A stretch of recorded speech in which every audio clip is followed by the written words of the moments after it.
Growing up, my family would move from apartment to apartment.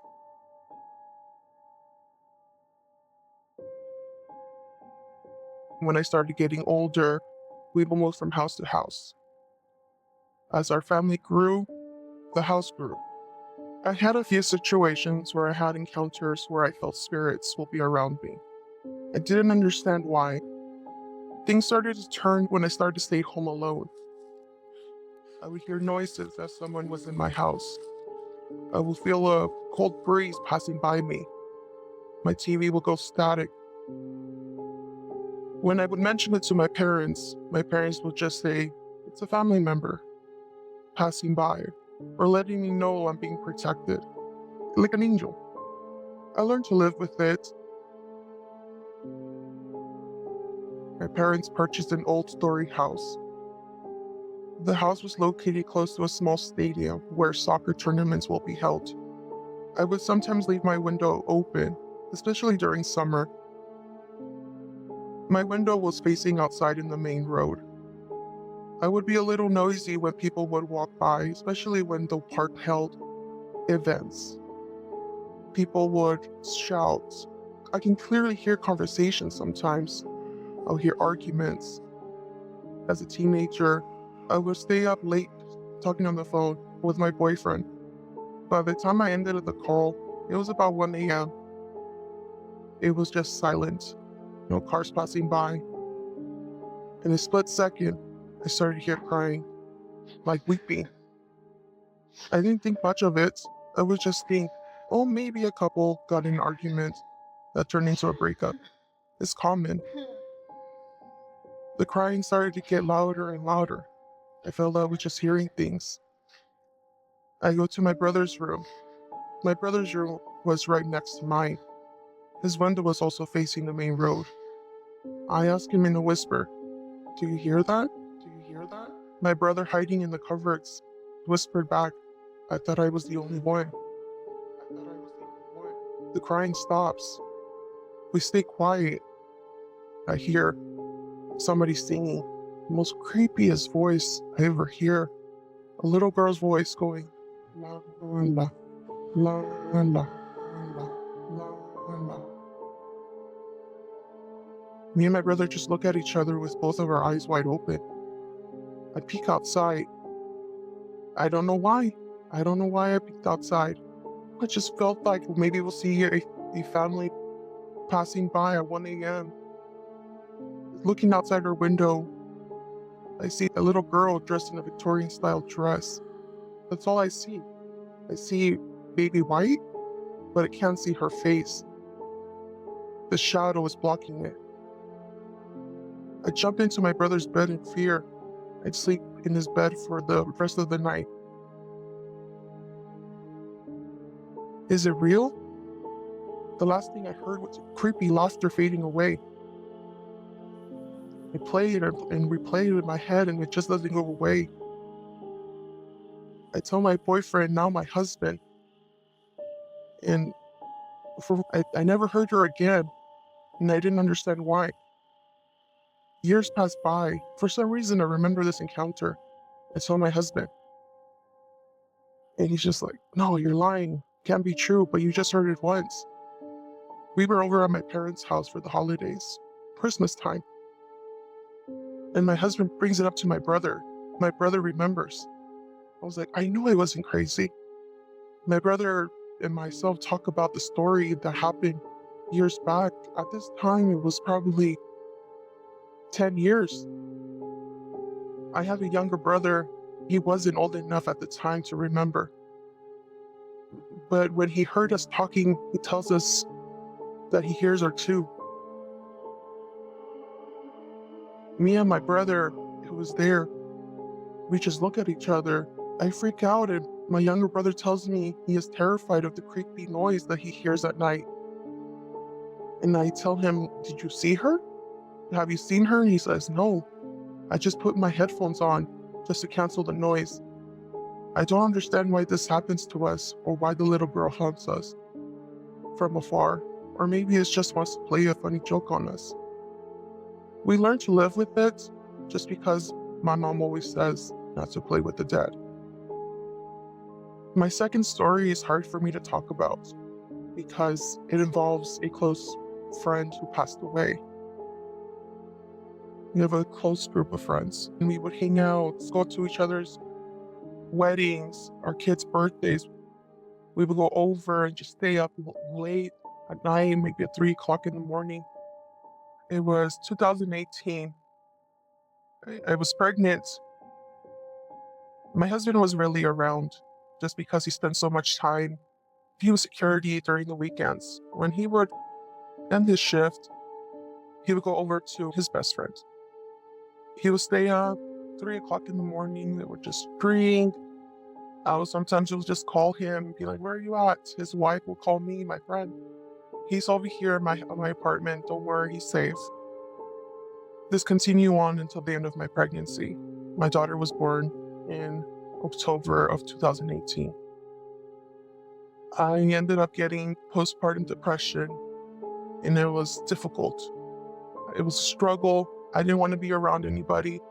December was the hardest month. Normally, people want to look forward to Christmas, end of the year. Remember the exact date, December 23rd. My daughter was about 3 months old.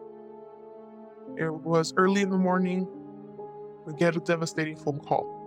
Our friends were involved in a car crash.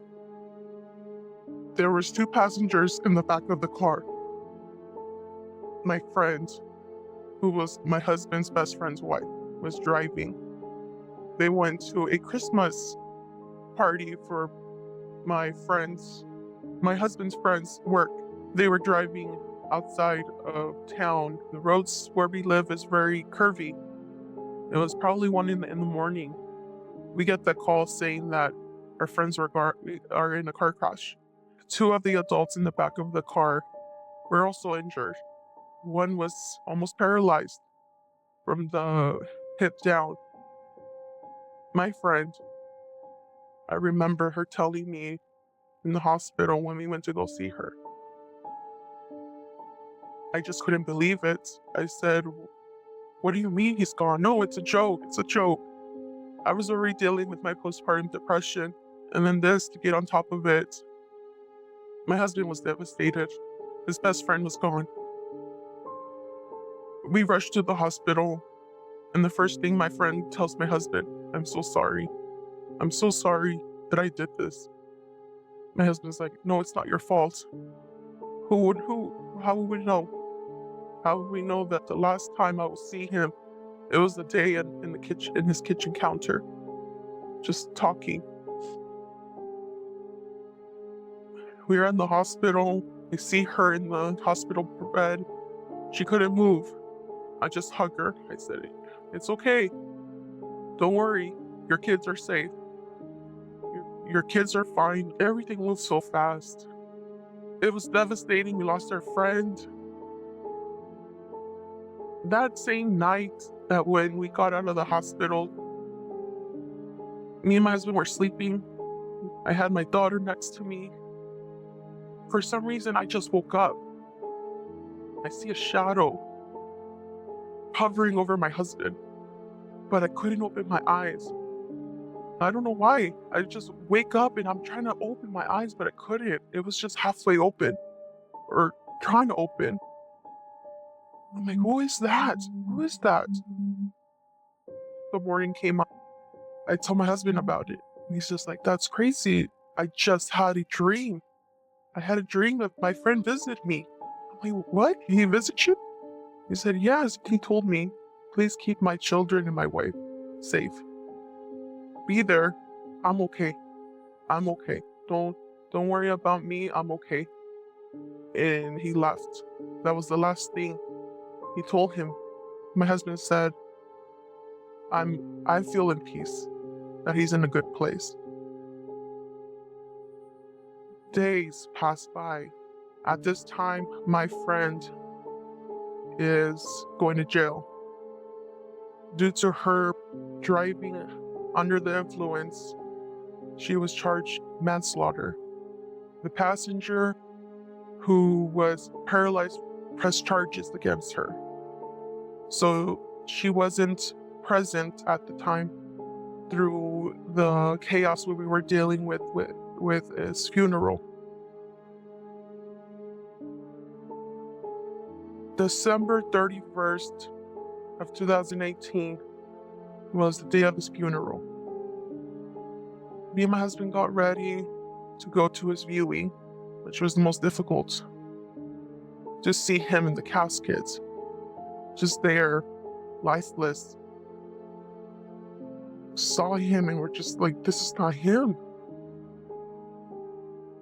I wish his wife was here to say goodbye. I just remember crying.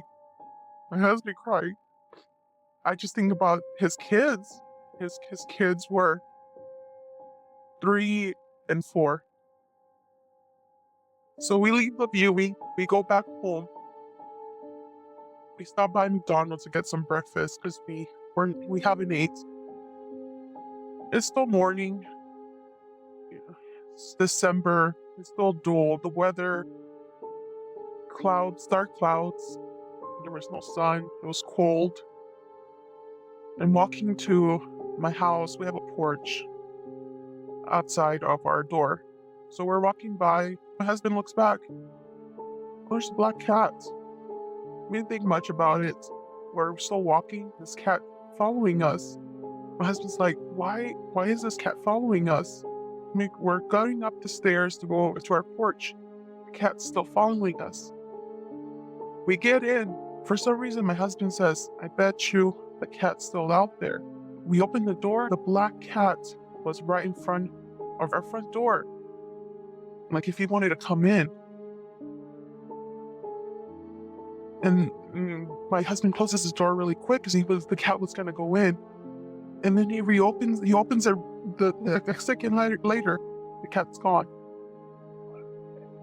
We're trying to look for it. My husband, I don't know why, he says, it was my friend. I'm like, are you sure? He's like, yeah. We don't have cats in the morning passing by our house. And we never saw that cat again. So he says, it was my friend saying thank you. I'm like, are you sure? He's like, yeah. That same day, we had to bury him. We go to the cemetery. It's just so unreal. That's it. That chapter's gone. Our friend is gone of our lives. We go home. It's New Year's Eve. One of our friends like, hey, let's go over. Let's celebrate his life. We go over to their house. We're all there. All the friends are there. Just reliving good times with him. It was the glue of our friendship. Next, people started to say, I started to have encounters. What do you mean?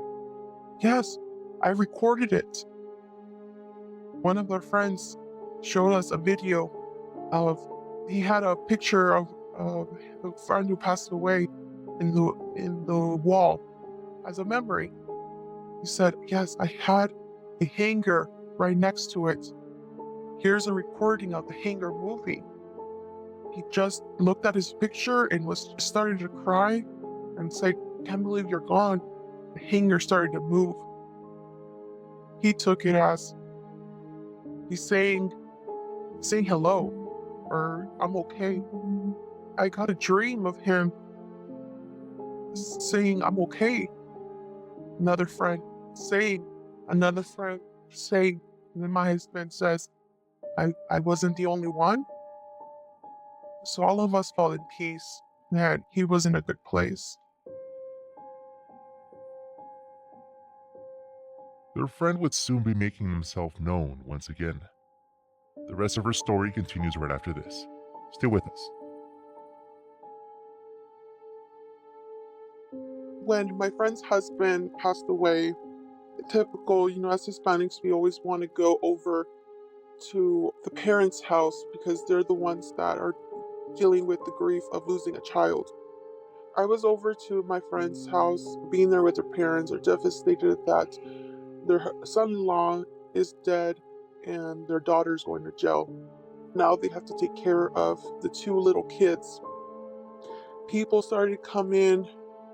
They kept looking at little kids, saying, "Wow, you lost your dad. Now your mom's in jail."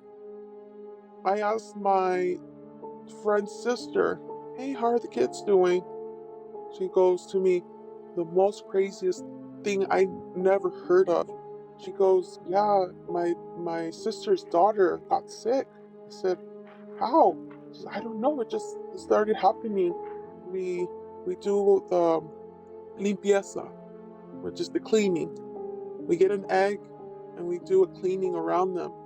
They said that her dad got, or the grandpa got the egg and cleaned her, started cleaning her, and when he finally cracked the egg, that the whole yolk was black.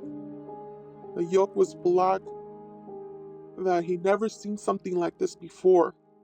And they believe that it was black because people kept looking at them with sorrow. The little girl couldn't sleep, kept crying. When she finally got that cleaning, she fell asleep immediately. My friend's sister, she has never seen something like this before, where she sees the yolk completely black. And she saw a figure on the yolk. I've heard this before, that you could see faces, but she said that she saw an evil sort of face on the yolk or the egg. They immediately got rid of it. It's now 2023 and she's finally out. I saw her for the first time after years. I gave her a big hug. Never experienced any other encounters, but now that she's out, I don't know if it will resurface. I asked her one time, I asked her, as curious anybody can be, I was like, "How's jail?" I asked her, "Are you fine?" Because at this time she had injuries still. She had a neck brace on her, she hardly could walk, she didn't want to eat. She said that one day she was in her cell, laying down there, she heard her husband's voice. And she turned, she told me she turned and was trying to find out who's calling her. And that same night, she said that she fell asleep and that she had a really beautiful dream of them both. He told her that, "I love you, I'm okay, and be there for our kids." She woke up with tears. She heard her name again. It just faded away. She knew at the moment her husband, she didn't need to worry about her husband anymore, that her focus was on her kids. I don't know if I will encounter our old friend. My husband's in peace, but he still thinks about him. We look at his kids, we're like, wow, his kids are already grown. It's not the same. Our life moves on while her life stays still. We close the chapter and we can't go back to relive it. We can just move forward. I'm worried about what else I'm going to encounter throughout my life. I haven't encountered a spirit, but I'm always welcome to one. Who knows? I'm in peace. We no longer saw our friends. Everybody took their own paths. It's been years. We only come together if his wife brings us together. She's good with her kids. She's moving on with her life. That's all I can wish her in afar. We've been through a lot together as a friend group. She always had my back. He always had my husband's back. Those memories are never gonna leave.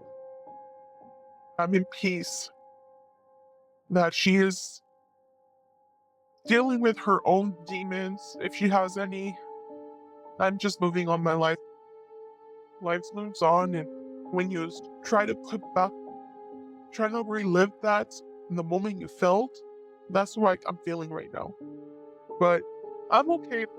I'm okay. It's been 5 years. I'm in peace.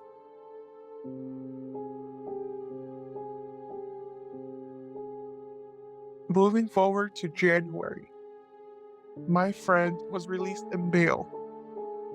It was really touching because it was the day of her son's birthday party. Her son didn't know that she was getting released. He was 5. When she came through that door, all of us just started to cry because she was out for just a little while. We didn't know exactly how much year she was going to be serving. It didn't matter as long as she was out. We were there celebrating her son's birthday party, but she was also in a dark place. She was depressed. Her husband was dead, and now she has to leave for years, not being around her kids. Being released, she was not able to drink alcohol. She had 2 anchor monitors. One was a GPS and one was an alcohol monitor. Weeks passed by and she wanted to baptize both of her kids. She did her baptism for both of her kids, a small party. People started arriving. There was no alcohol and people didn't want to be there. She saw that. She asked her brother, just go get beer. Her brother goes, no. He's like, go get beer. Here's the money. So he brings beer, but it was too late. By 7 p.m., all her guests left. Only her friend stayed. She said, there's no need for me to have the beer. Can you take it? She asked me and my husband. And we said, yeah, sure. No problem. We take boxes of beer to our house. All our friends started to come to our place. My place is not that big. It was crowded. Next thing you know it, I see my friend come through the door. I said, what are you doing here? You can't be around alcohol. It's fine. Nothing's gonna happen. I'm not gonna drink. I said, okay then. I'm holding my 3-month-old baby in my arms. I'm in the opposite side of the living room. I have 2 couches. She's sitting in the opposite side. She's in the middle. Her sister's right beside her, and her friend is right next to her. I'm in the other side with 2 other friends. We're just talking about my baby. All the guys decided to go to the cemetery and go see their friend, drink with him. We're just talking, listening to music. I don't know why I felt like it was slow motion. I turned to her direction. Her friend's beer started to foam up and just exploded. It just happened so fast. Her beer exploded and all that beer spilled on her. We just rushed, got her up. No, take off your pants, take off your pants. I'll give you some pants. Here's change because we didn't want the alcohol to stay on her. Immediately, she's like, I need to leave. I said, yes, leave. You were not supposed to be here in the first place. She leaves, and I keep looking. How did this happen? How did you get beer spilled on her? I asked her friend. I don't know. I was just holding the beer. I never took a sip. The beer was open, but I never took a sip. And I just try to think in my head, what did I just witness? At this time, everybody left. And we had a couple pizzas because we were eating pizza and left the pizza boxes on top of my stove. My stove is electric. The only way you're able to turn it on if you push and turn. So I leave the pizza boxes there. None of the stuff wasn't on. I go to bed. The next morning, I wake up. I open the door, and it's just smoke. I see my husband laying down in the couch because he had too many to drink. I wake up. I'm like, wake up, wake up. He's just like, what happened? And he's like, why is there smoke? I'm like, I don't know. That's why I'm asking you. What happened? I don't know. I don't know what happened. And I see my stove on, and the big pizza boxes are burning. My house is full of smoke. I text my friend immediately, "Hey, did you turn on my stove by accident?" She goes, "No, I just put the pizza boxes on top." I had a picture of our friend in our wall. For some reason, I turned to his picture, like if I knew it was him. Couple days pass by and we tell my husband's mom about it. She's very into the afterlife. She's really into witchcraft. So she tells me, she says, he was angry with you guys. I'm like, why us? Because his wife shouldn't be there. Because he was upset that you allowed her to be at your home. You allowed her to be around alcohol. He's upset. I think you need to put him to rest. How can we do that? You need to put his picture away because you having them there, he's never going to be in peace because you're always going to look at him. We put his picture in our picture album and close, like if we were closing a chapter in our lives. Months passed by. Due to the alcohol landing on my friend's hands, he monitor detected that she took 2 shots. In reality, she never took a sip of alcohol. She had to go back to jail